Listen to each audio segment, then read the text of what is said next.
وہ ہمارے ایک دوست تھے مدرسے میں، ان کو پتہ نہیں مزاروں میں جا کے شرارت کرنے کا شوق تھا. جب بھی مزاروں پہ جاتے کچھ کبھی چوہا چھوڑ دیا، کبھی یہ کر دیا. ہم نے ان کو منع کیا، ہم نے کہا ایسا نہ ہو جو اندر لیٹا ہوا ہے نا، تھوڑے دنوں میں آپ کا مزار بنا وہ، آپ کا مزار بنا وہ. اس لیے جتنی زندگی اللہ نے دی ہے اس کو بچانے کی کوشش کرو. تو کیا ہے کہ انہوں نے موسیٰ علیہ السلام نے جلا کے پھینک دیا. کوئی کیا مطلب؟ اس سے ثابت ہوتا ہے کہ ان شعبدوں سے ڈرو نہیں. یہ جو عامل لوگ تمہیں یوں یوں کر کے دکھا رہے ہیں، ایک تھپڑ لگاؤ، رکھ کے سیٹ ہو جائے گا خود بخود. حقیقت ہے. میرا مشہور واقعہ نا عاملوں کی پٹائیاں، اس میں تبلیغی جماعت میں کچھ لوگ نکلے ہوئے تھے. ایک عامل تھے تبلیغی جماعت میں، وہ دم درود کر کے نا کبھی کیا کر رہا ہے کبھی کیا کر رہا ہے. لوگ پریشان تھے، یار یہ کیا مذاق ہے، کبھی کسی کی ہڈیوں میں درد کر رہا ہے، کبھی کسی کے ایسے کچھ دم بم کرتا تھا ہڈی میں درد. تو وہ رائے بند لوگوں نے رابطہ کیا، بزرگوں نے منع کیا کہ بھائی وہاں تبلیغ میں پابندی ہے یہ دم درود ان چیزوں پر، وہ باز نہیں آیا ہوگا. تو وہ مجھے فون کیا انہوں نے، میرا کلپ اس بارے موجود ہے. میں نے کہا 2 تھپڑ کھینچ کے لگاؤ. یہ ڈر رہے تھے کہ جس کے پھونک میں اتنی طاقت ہے کہ ہڈی میں درد ہو رہا ہے، اگر ہم نے اس سے بدتمیزی کی یا تھپڑ لگایا وہ تو پتہ نہیں کیا کرتے گا. میں نے کہا یہ کچھ بھی نہیں کر سکتا، یہ اس لیے پھونک اثر کر رہی ہے کہ آپ نے نفسیاتی طور پر اس کا اثر لینا شروع کر دیا ہے. جب ایک تھپڑ اس کے لگاؤ گے تو آپ اثر انداز ہونا شروع ہو جاؤ گے، پھر آپ کی پھونک میں تاثیر آئے گی. ادھر سے ایک پھونک آئے، ادھر سے 4 پھونکے پارسل کرو، وہ اپنے گھٹنے پکڑ کے بیٹھا ہوا ہوگا. تو وہی ہوا، جب ان تھپڑ لگانے کی نوبت نہیں آئی، بس انہوں نے ارادہ کیا. وہ ڈر رہے تھے نا کہ یہ اتنے پہنچے ہوئے بزرگ ہیں. میں نے کہا بزرگ نہیں ہے، یہ پاگل ہے، یہ الو بنا رہا ہے. اور یہ تبلیغ میں نکلتے کیوں ہیں؟ لوگوں پر اپنا اعتماد بحال کرنے کے لیے، کہ تاکہ لوگ ہم کو سمجھیں کہ دیکھو ہم سروزہ لگاتے ہیں، ہم اتنے نیک ہیں، اور ہم نے فلاں بزرگ کا علاج کیا، ہم نے فلاں بزرگ کا علاج کیا. وہ بزرگوں کو بھی بیوقوف بنا دیتے ہیں یہ لوگ. تو میں نے کہا ایک لگاؤ، کھینچ کے سیٹ ہو جائے گا.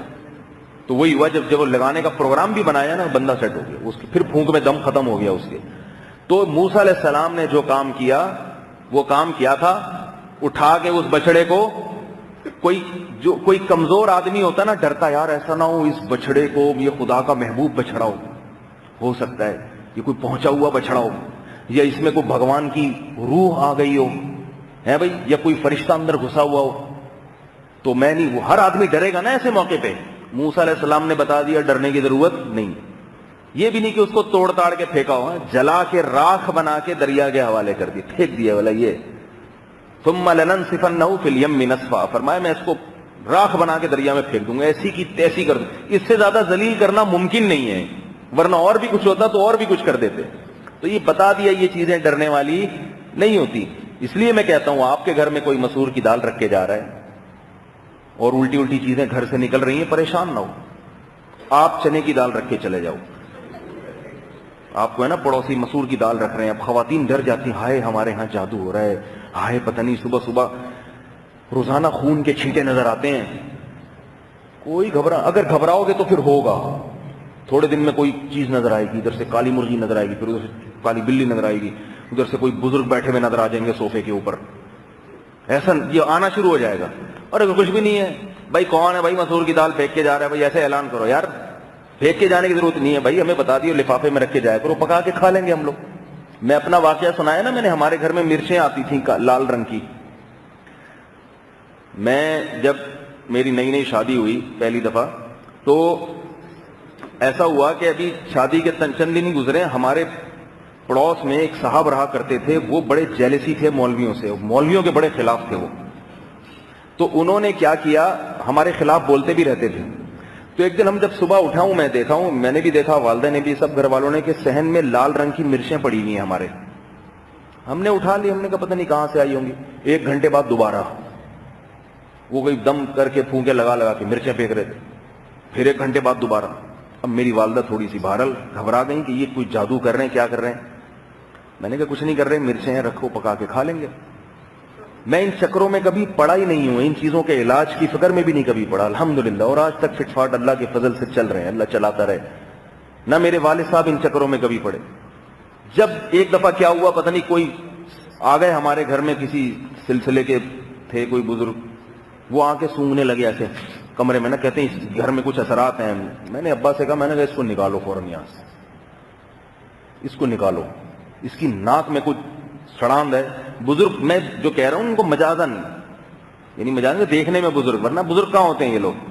اور بعض دفعہ نیک ہوتے ہیں مگر اپنے دماغ میں خلل ہوتا ہے تو ان کو کچھ محسوس ہو رہا ہوتا ہے. میں نے کہا یہ ایسے سونگ رہے ہیں جیسے پتہ نہیں, تو ویسی خاندانی نہ ہونے کی دلیل ہے کسی کے گھر جا کے ایسے کر کے آپ سونگنا شروع کرو. میں نے کہا نکالو اس کو یہاں پہ, دوبارہ نہیں آئے گا یہ بندہ یہاں پہ. تو وہ مرچیں آئیں 1 گھنٹے بعد, پھر مرچیں, پھر لال مرچیں. پھر لوگ کیا کرتے ہیں ایسے موقع پہ کہیں نہ کہیں فون کرتے ہیں, حضرت یہ ہو گیا, حضرت وہ ہو گیا. اللہ کا شکر ہے ہمارے حضرت نے ہم کو اتنا پکا کیا ہوا تھا, اور خود ہمارے ابا دادا کا بھی یہی رواج تھا کہ وہ ان چیزوں کو لفٹ نہیں کراتے تھے. دیوبندی تھے نا, دیوبندی, جو اوریجنل دیوبندی بنو تو پھر ایسے بنو. آج کل دیوبندیوں کے نام پہ مذاق بہت ہو رہا ہے, ہر ٹوپی ڈرامے کو. وہ ہمارے جو ابا دادا ہے نا, وہ میرے پردادا حضرت رشید احمد گنگوہی رحمۃ اللہ علیہ سے بیعت تھے, اور میری دادی حضرت عبد الرحیم رائے پوری یا مولانا خلیل احمد سہارنپوری رحمۃ اللہ علیہ سے بیعت تھیں. یہ اوریجنل دیوبندیت کے اثرات آئے ہیں ہمارے خاندان میں. میری دادی نے کبھی 40 کا کھانا نہیں کھایا, کبھی نہیں کھایا. وہ کہتی ہے مردوں کے کھانے کھاتے ہوئے مجھے گھن آتی ہے. ٹھیک ہے, کبھی وہ جو ہوتا ہے نا سویم کا کھانا, سویم کے چاول, میری دادی نے نہیں کھائے, حالانکہ ان کو مسئلے کا علم بھی نہیں تھا کہ یہ حلال ہے حرام ہے. وہ کہتی ہے مجھے مردوں کے کھانے نہیں کھا سکتی میں, بس وہ یہ بولتی یہ مرد, یہ ہے دیوبندیت اصل. تو آپ دیوبندی نہ بنے, آپ سیدھے سیدھے مسلمان بنے. میں تو صرف دیوبندیت کا لفظ استعمال کر رہا ہوں کیونکہ وہ دیوبند ایک جگہ تھی نا جہاں ہمارے اکابر بزرگ تھے, ورنہ یہ مقصد نہیں ہے کہ کوئی اسلام میں فرقواریت, دیوبندیت, بریلویت, یہ سب چیزیں اس زمانے میں ختم کر دینی چاہیے. سب مسلمان آپس میں کیا ہیں, بہن بھائی ہیں.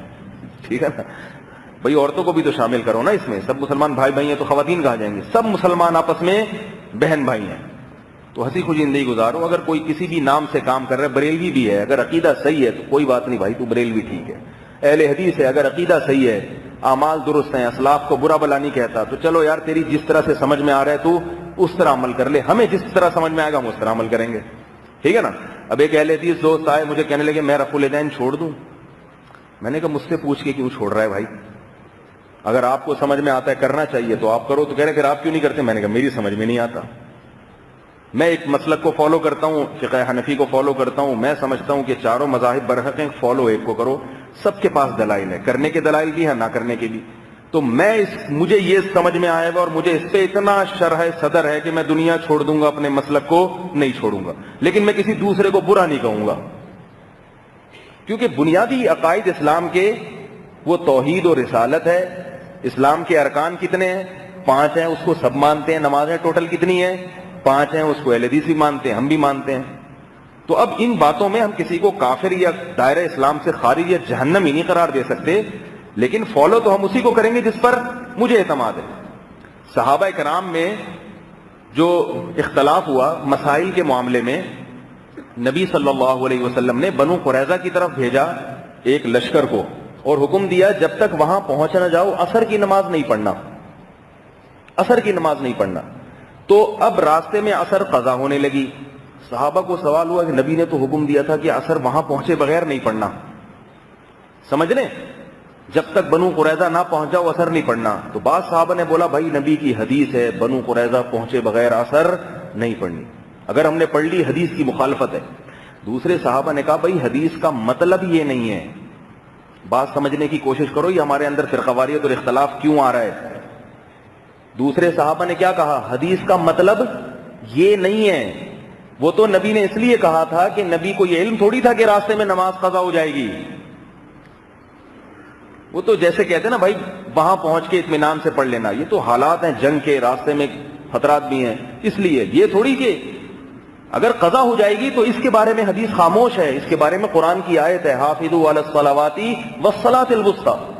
تو ان صحابی کا مقصد بھی حدیث کو فالو کرنا, مگر وہ حدیث کے معنی میں تعویل کر رہے ہیں. کیوں تعویل کر رہے ہیں؟ کہ بھئی قرآن میں عصر کی نماز کی حفاظت کا حکم ہے, اور نبی نے ہمیشہ نماز کی پابندی کی ہے, کبھی نماز قضا کرنے کی اجازت نہیں دی. تو سفر میں آپ کیسے اجازت دے سکتے ہیں؟ اور دوسرے صحابی کا مقصد بھی کیا تھا, بھائی ٹھیک ہے نبی نے تو یہی فرمایا, تو جس کی جو سمجھ میں آیا اس نے عمل کیا کہ نہیں کیا. اب جو نماز چھوڑنا چاہتے تھے, اگر ان کو گن پوائنٹ پہ کوئی نماز پڑھوائے کہ نہیں جی ہماری سمجھ میں تو آ رہا ہے نماز پڑھنا ضروری ہے, لہذا بندوق نکالیے, جو نہیں پڑھے گا دائرہ اسلام سے خارج. اور جن کی سمجھ میں آ رہا ہے کہ قضا کرنا ضروری ہے, وہ پڑھنے والوں پہ اگر فتوے لگانا شروع کر دیتے کہ تم لوگ حدیث کے منکر ہو. نبی کی حدیث ہے کہ عصر راستے میں نہیں پڑھنا, اور تم پڑھ کے حدیث کی مخالفت کر رہے ہو.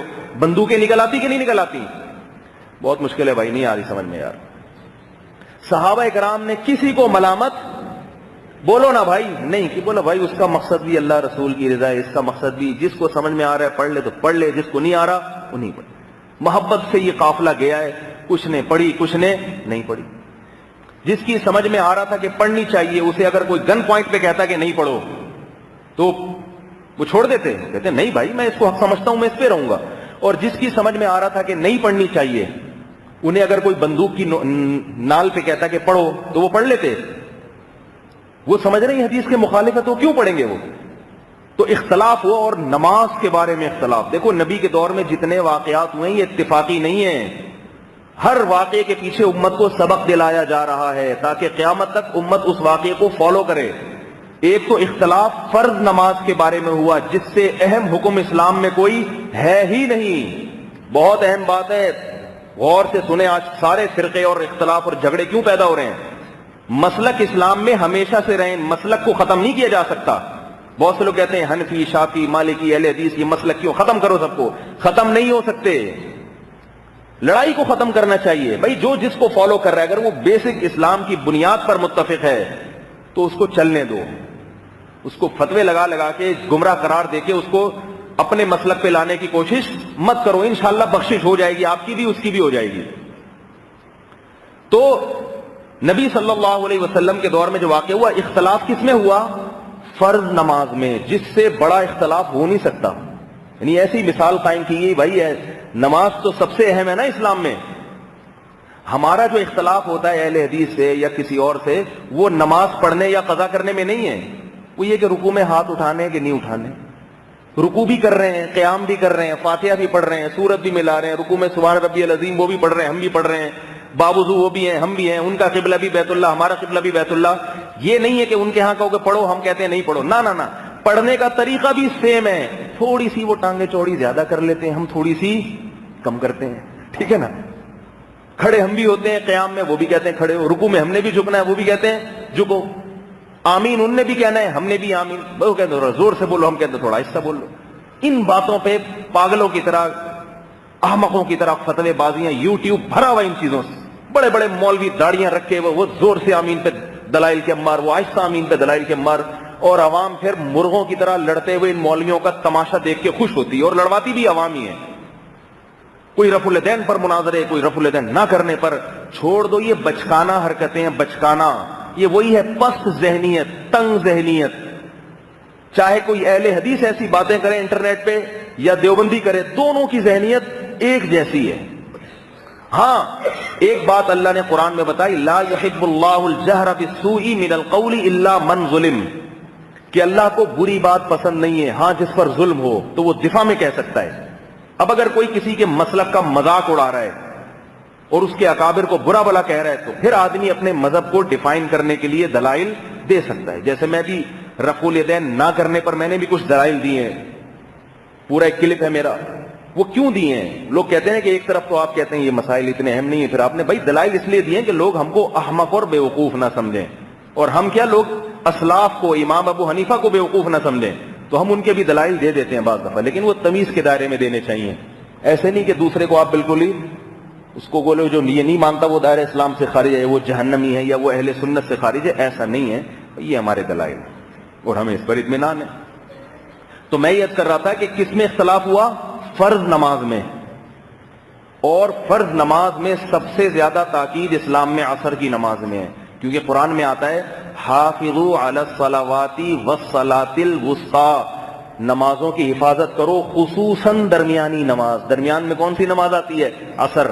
تو اس عصر میں اختلاف ہوا صحابہ کا کہ پڑھنا فرض ہے یا قضا کرنا فرض ہے. بہت مشکل بھائی. تو یہ عصر کی مغرب میں کیوں نہیں ہو گیا, فجر میں کیوں نہیں ہو گیا؟ اللہ نے ایسی نماز میں اختلاف ڈالا کہ ایک تو نماز کے مسئلے میں اختلاف ڈلوایا صحابہ کا, اور نماز بھی کون سی؟ عصر کی, جس کا قضا کرنا باقی نمازوں کی نسبت سب سے بڑا گناہ ہے. حدیث میں آتا ہے جس کی عصر کی نماز قضا ہو گئی, گویا اس کے اہل و عیال اور خاندان سب اس سے اللہ نے چھین لیے, اتنا بڑا نقصان ہو گیا.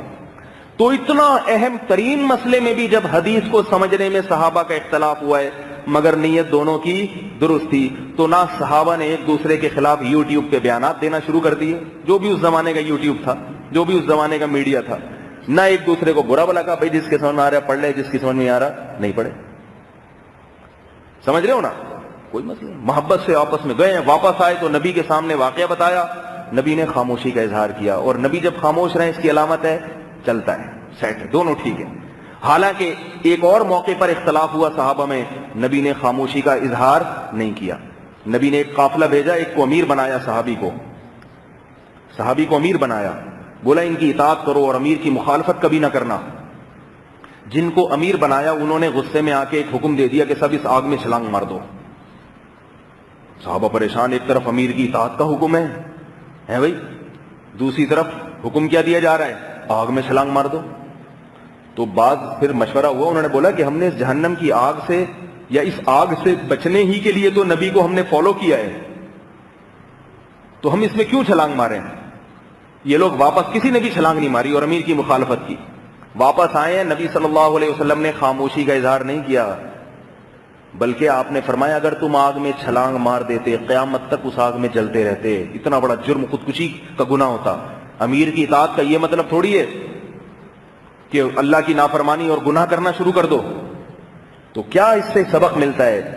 جہاں حدیث کا مفہوم سمجھنے میں اختلاف ہوا ہے اس میں تو ٹھیک ہے، وہ بھی ٹھیک ہے، یہ بھی ٹھیک ہے. امام حنیفہ کے نزدیک رفع الیدین نہ کرنا زیادہ بہتر ہے، اور امام شافعی کے نزدیک کرنا بہتر ہے. رہا یہ کہ کرنے کی حدیثیں زیادہ ہیں، نہ کرنے کی کم ہیں، تو نہ کرنے کی کم اس لیے ہے کہ جو چیز کی جاتی ہے اس کو ہائی لائٹ کیا جاتا ہے، اس کو بیان کیا جاتا ہے، جو عمل نہیں کیا جاتا اس کو بیان نہیں کیا جاتا. بہت مشکل ہے بھائی. جب نبی نے رفع الیدین کیا تو صحابی نے بیان کر دیا اس کو، جب نہیں کیا تو نہیں کرنے والی چیز کو تھوڑی بیان کیا جاتا ہے. بہت سارے کام ایسے ہیں جو ہم نہیں کر رہے، جب کچھ کریں گے تو بیان کیا جائے گا بھائی یہ کیا، یہ کیا، یہ کیا، اس موقع پر یہ بھی کیا. جو نہیں کیے اس سے خاموشی اختیار کی جاتی ہے. یہ پھر وہ ایک الگ بحث ہے یہ رفع الیدین کی، وہ میں اس طرف نہیں آ رہا، میں صرف ایک مثال دے رہا ہوں کہ ہر ایک کی اپنی دلیل ہوتی ہے. تو اتنا بڑا اختلاف ہوا مگر کوئی توپیں نہیں چلیں.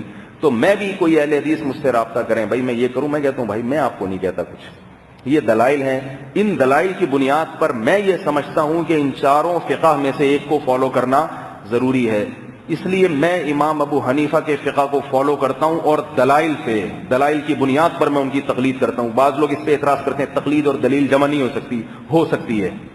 تقلید اور دلیل ایسے جمع ہوتی ہے کہ کسی پر دلائل کی بنیاد پر آپ کو ایک دفعہ اعتماد آ جاتا ہے، پھر آپ ہر مسئلے میں اس سے دلیل نہیں پوچھتے، آپ کو اعتماد ہوتا ہے. کیونکہ ہم نے امام ابو حنیفہ کا دماغ بہت تیز تھا اور بہت اللہ نے حدیث کا علم بہت زیادہ عطا فرمایا تھا. آپ ان کی اگر سیرت حقیقی معنوں میں پڑھو تو آپ کو پتہ چلے گا امام ابو حنیفہ کیا شخصیت تھے. اور پھر ہمارے بر صغیر میں فقہ حنفی رائج ہے، شریعت میں اجتماعیت کو برقرار رکھنے کا حکم ہے. بھائی جو تواتر کے ساتھ جو فقہ چلا آ رہا ہے اس کو فالو کرنے میں اجتماعیت ہے، اس سے ہٹنے میں کیا ہے؟ اختلاف اور انتشار ہے. اختلاف اور انتشار ہے اس میں. تو اس اجتماعیت کو برقرار رکھنا بھی تو شریعت کا ایک حکم ہے نا.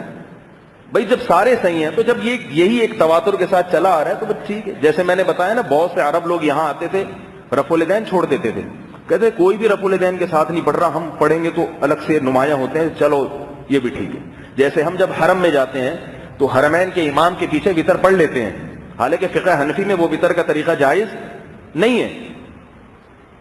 لیکن وہاں جا کے میں نے خود پڑھے، شیخ سدیس 2 رکعت کے بعد بیٹھ ہی نہیں رہے، تیسری میں بھی کھڑے ہو گئے. تو میں نے اپنے استاد سے پوچھا یہ تو فقہ حنفی میں جائز نہیں؟ بولا چپ چلتا ہے. اب یہاں کے 1.5 اینٹ کی الگ مسجد بناؤ گے، حرم میں اپنی الگ نماز پڑھو گے، یہ اچھا لگے گا؟ ٹھیک ہے بھائی، حرم ہے، مسجد حرام ہے، سارے مسلمانوں کی ایک اجتماعیت ہے، تو چلو اس موقع پر اس مسئلے میں فقہ حنبلی کو فالو کر لو، ٹھیک ہے نا. یہاں فالو کرنے کی ضرورت نہیں، یہاں سارے اسی طریقے سے چل رہے ہیں. تو یہ مجھے ہے، تو مجھے اگر کوئی کہے کہ بھائی اپنے مذہب کو مسلک کو چھوڑ دو، میں دنیا چھوڑ دوں گا اپنے مذہب کو، بولو نا بھائی، میری یہ رائے ہے، میں نہیں چھوڑوں گا. اور پھر ایک اور وجہ ہے کہ ہمیں اسلام جو ملا، مجھے جو ملا اسلام، اور آج ٹوٹی پھوٹی جو خدمت اللہ مجھ سے لے رہا ہے وہ میرے ان اکابر کی جوتیاں سیدھی کرنے کی برکت سے لے رہا ہے. اس سے بھی تو ایک فطرتاً محبت ہو جاتی ہے انسان کو اپنے باپ دادا کے دین سے کہ یار ان کی قربانیاں ہیں اور وہ اسی مسلک کو فالو کر رہے تھے، تو جب وہ جنت میں جا سکتے ہیں ہمیں امید ہے، کیونکہ ان کے تقوی للہ سنتوں پر ان کی حرص ہم نے دیکھی ہے، تو پھر انشاءاللہ اللہ نے چاہا تو ہمیں بھی ان کی جوتیوں میں اللہ جنت میں لے جائے گا۔ ورنہ اگر ہم ان کو چھوڑتے ہیں، اس کا مطلب وہ سارے صدیوں سے جو انگریز کے خلاف لڑ رہے تھے اور 1000 سال سے ہندوستان میں انہوں نے ہندوؤں کے خلاف ایک اسلام کو قائم رکھا ہوا تھا، معاذ اللہ وہ سارے گمراہ تھے۔ تو یہ میرے دلائل ہیں، اور بعض اہل حدیث بھی بڑے معتدل ہیں۔ پنجاب میں ایک اہل حدیث عالم تھے، بزرگ تھے، 20 سال سے وہ ایک مسجد کے امام تھے۔ تو مجھے ایک صاحب نے بتایا کہ میں ان کے قریب کھڑے ہو کر میں نے 20 سال نماز پڑھی ہے، اور کبھی بھی میں نے رفع الیدین نہیں کیا اس 20 سال میں، اور انہوں نے ہمیشہ کیا ہے، لیکن 20 سال میں ایک مرتبہ بھی انہوں نے مجھے یہ نہیں کہا کہ تم رفع الیدین کیا کرو۔ انہوں نے کہا ٹھیک ہے بیٹا، اگر اس پر ہے تو ٹھیک ہے، میں اس پر ہوں تم اس پر ہوں، سب صحیح ہے۔ کہہ رہے ہیں ایک دن کسی نے طنز مارا، شرارتی ہوتے ہیں نا ہر جگہ، تو ان اہل حدیث عالم سے کہا کہ حضرت یہ رفع الیدین نہیں کرتا تو اس کی نماز کیا خلاف سنت نہیں ہے؟ تو ان اہل حدیث عالم کا بیان سنیں، انہوں نے کہا کہ بیٹا اگر ہم یہ کہہ دینا کہ جو رفع الیدین نہیں کرتا اس کی نماز خلاف سنت ہے، تو اس کا مطلب یہ ہے کہ ہزاروں سال سے جو لاکھوں علماء بغیر رفع الیدین کے گئے ہیں، جن میں بڑے بڑے بزرگان دین ہیں، جن میں بڑے بڑے اولیاء اللہ ہیں، جنہوں نے ہندوستان میں اسلامی روایات کو قائم رکھا، اس کا مطلب ان سب کی نمازیں خلاف سنت تھیں، تو میں بزرگوں پر اتنی بڑی تہمت نہیں لگا سکتا۔ حالانکہ وہ اہل حدیث، ہمارے یہاں کوئی شتونگڑا سا آ جائے نا اہل حدیث، کیسی فتنہ پھیلاتا ہے، وہ کیسا فتنہ پھیلاتا ہے۔ تو جیسے اہل حدیث میں بھی ہر طرح کے لوگ ہیں، ایسے دیوبندیوں میں بھی ہر طرح کے لوگ ہیں۔ بعض لوگ کہتے ہیں وہ فلاں نے دیوبندی نہیں پھینک دی، میں نے کہا پھینک رہا ہے پھینکنے دو، پھینکو، دنیا میں ہر جگہ موجود ہیں۔ جو چیز نہیں ہوتی اس کو بھی اکابر کی طرف منسوب کر دیتے ہیں۔ تو اس لیے لڑنے کی ضرورت نہیں ہے، اس وقت کیا ہے، آپس میں محبت کی ضرورت ہے، اور جو جس مذہب کو فالو کر رہا ہے اگر اس کو اس پر اطمینان ہے تو کر رہے، لیکن لڑے نہیں، چھیڑ خانی نہ کرے، عوام کو فروئی مسائل میں نہ الجھائے۔ ایک مرتبہ کیا ہوا کہ حضرت حکیم الامہ مولانا اشرف علی تھانوی رحمہ اللہ کے دور میں ایک مسجد میں ایک اہل حدیث مقتدی تھے، اس نے بہت زور سے آمین کہہ دی۔ حضرت مولانا اشرف علی تھانوی رحمہ اللہ تعالیٰ کے مریدین میں اہل حدیث بھی تھے، اور وہ ان کا احترام بھی کیا کرتے تھے، ان پہ طنز نہیں کرتے تھے کبھی۔ وہی جیسے میں نے یہ جو نظریہ ہے نا، یہ وہیں سے ہمارے بڑوں سے ہی آیا ہے کہ بھئی ان کو بھی اہل سنت میں داخل کیا جائے گا، اور لیکن ہم اس پر مطمئن ہیں، اور اس کو اپنی اولاد کے لیے بھی ہم ضروری سمجھتے ہیں۔ بعض اہل حدیث لوگ اپنے وقت میں تو ٹھیک قرآن و حدیث کو فالو کر رہے ہیں، لیکن جا کے ان کی اولادیں پھر اپنی رائے پر چلتی ہیں تو نام قرآن و حدیث کا ہوتا ہے مگر وہ آزاد ہو جاتی ہیں۔ تو میں بعض جو میرے دوست صاحبہ ہیں اہل حدیث میں، ان سے کہتا ہوں کہ آپ اپنی اولاد کو تو کم از کم کوئی لگام دو، ورنہ غامدی صاحب بھی جو باتیں کرتے ہیں وہ بھی قرآن و سنت کے نام پہ انہوں نے رجم کا انکار کر دیا۔ قادیانی بھی دلیلیں کہاں سے دیتے ہیں؟ قرآن و حدیث سے دیتے ہیں، اور ایسے فتنے والی منکر حدیث بھی وہیں سے دلیلیں دیتے ہیں، قرآن سے دلیلیں دیتے ہیں۔ تو میں یہ نہیں کہہ رہا کہ ان کی دلیلیں ہر ایک کی سمجھ میں آتی ہیں، لیکن گمراہی بھی وہ وہاں سے ہی گمراہی۔ خوارج جو تھے نا، خوارج جنہوں نے حضرت علی سے بغاوت کی، ان کی دلیلیں بھی ساری قرآن سے تھیں۔ تو بات قرآن و حدیث کی نہیں ہے، بات ہے قرآن و حدیث کو سمجھنے کی۔ ایک سمجھ وہ ہوتی ہے جو عوام کی ہے، اور ایک سمجھ وہ ہوتی ہے جو ائمہ مجتہدین کی ہے۔ ابھی دیکھو طلاق کے مسئلے میں اہل حدیث ہمیشہ سے یہ کہتے ہیں 3 طلاقیں ایک ہوتی ہیں، لیکن اب بعض اہل حدیث علماء نے رجوع کرنا شروع کر دیا۔ اب وہ بڑے ٹھٹائی کے ساتھ کہہ رہے ہیں 3 ہی ہوتی ہیں، کلپ آ رہے ہیں ان کو۔ تو یہ اختلاف امت کہاں جائے گی اس سے؟ اگر آپ ان ائمہ کو فالو کرتے تو وہ اسی پہ ایک ٹریک پہ چلتے رہتے، ایک ہی ٹریک پہ چلتے رہتے، بار بار رجوع نہ کرنا پڑتا اپنی باتوں سے۔ تحقیقات بدل، بھئی یہ تحقیقات امت پہلے کر چکی ہے، مذاہب مدون ہو گئے، وہ اسی میں سے کسی ایک کو فالو کرو، نئی تحقیقیں مارکیٹ میں مت لے کے آؤ، نہ لے کے آؤ۔ تو میں وہ کیا بات بتا رہا تھا، کہاں سے کہاں بات چلی جاتی ہے دیکھو۔ ہاں، وہ حکیم الامہ بڑا احترام کرتے تھے ان کا بھی، لیکن کیا ہوا ہے کہ اہل حدیث نے بہت زور سے آمین کی۔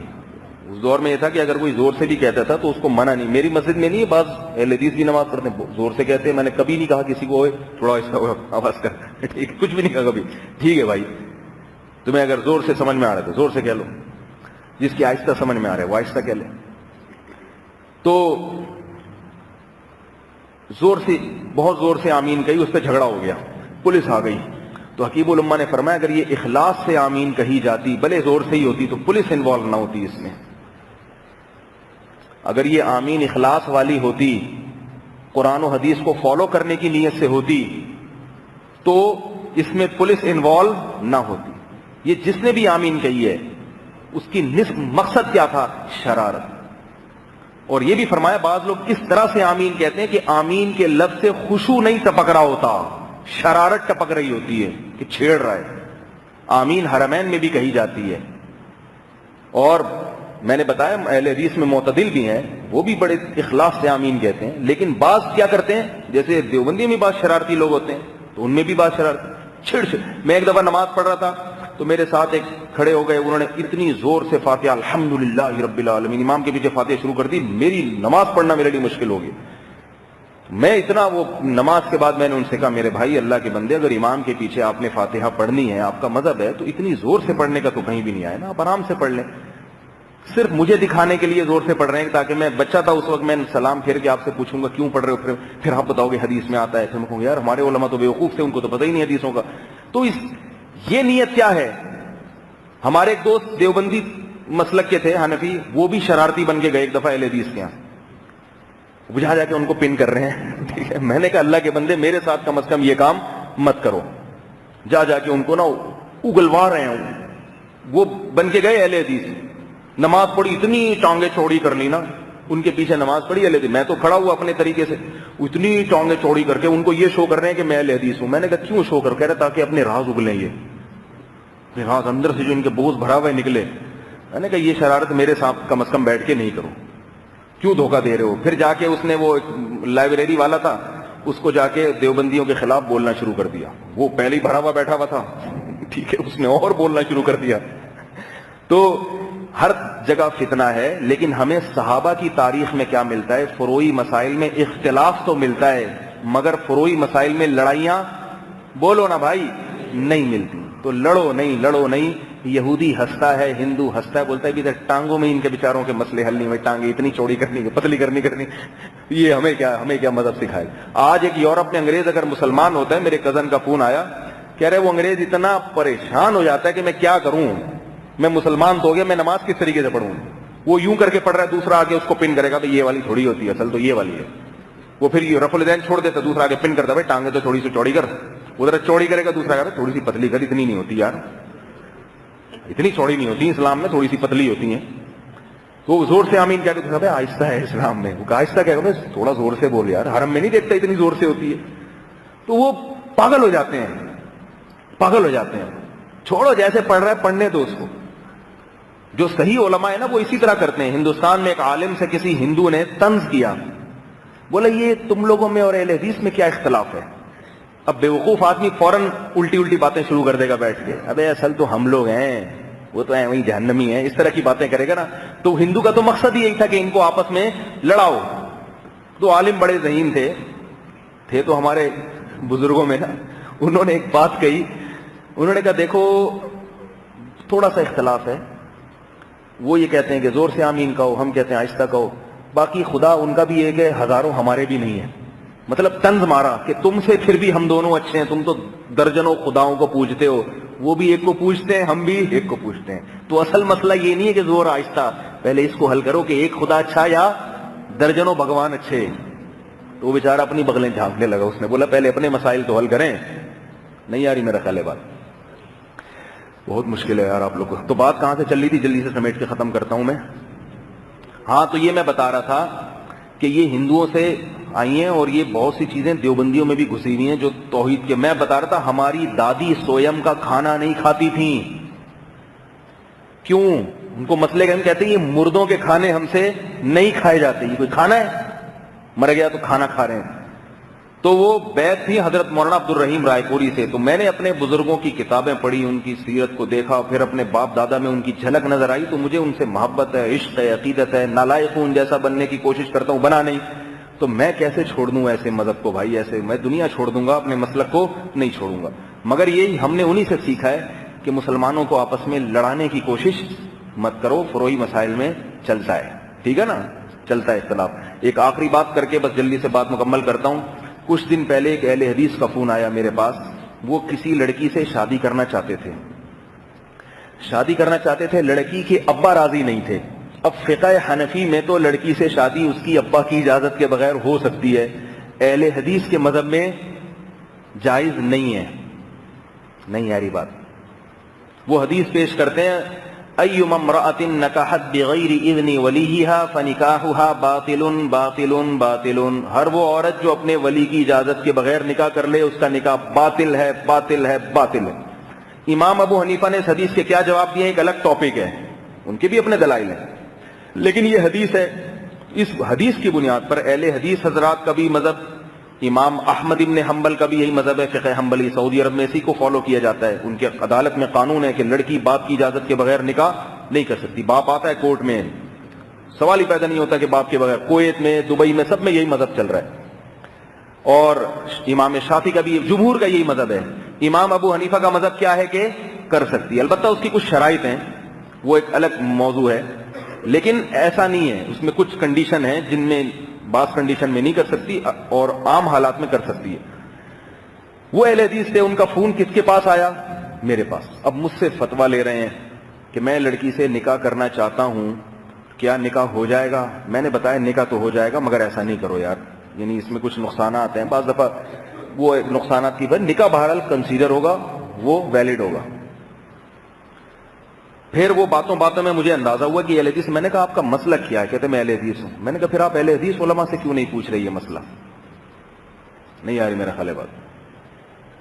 میں نے کہا دیکھو یہ دین کے ساتھ مذاق مت کرو، یہ دین کے ساتھ تماشا مت کرو. ہر چیز میں آپ اہل حدیث کو فالو کر رہے ہو. اب آپ کو آسانی یہاں نظر آ رہی ہے تو آپ تو کہہ رہے میں کسی مسلک کو نہیں مانتا، میں صرف قرآن و حدیث کو فالو کرتا ہوں. مجھے حدیث کی روشنی میں بتائیں کہ دونوں مذہب میں سے صحیح مذہب کون سا ہے. اگر حدیث کی روشنی میں یہ مذہب صحیح ہے تو میں اس کو فالو کروں گا. میں نے کہا بھائی یہ اب کیوں خیال آ رہا ہے؟ ٹھیک ہے نا، یہ اب کیوں خیال آ رہا ہے؟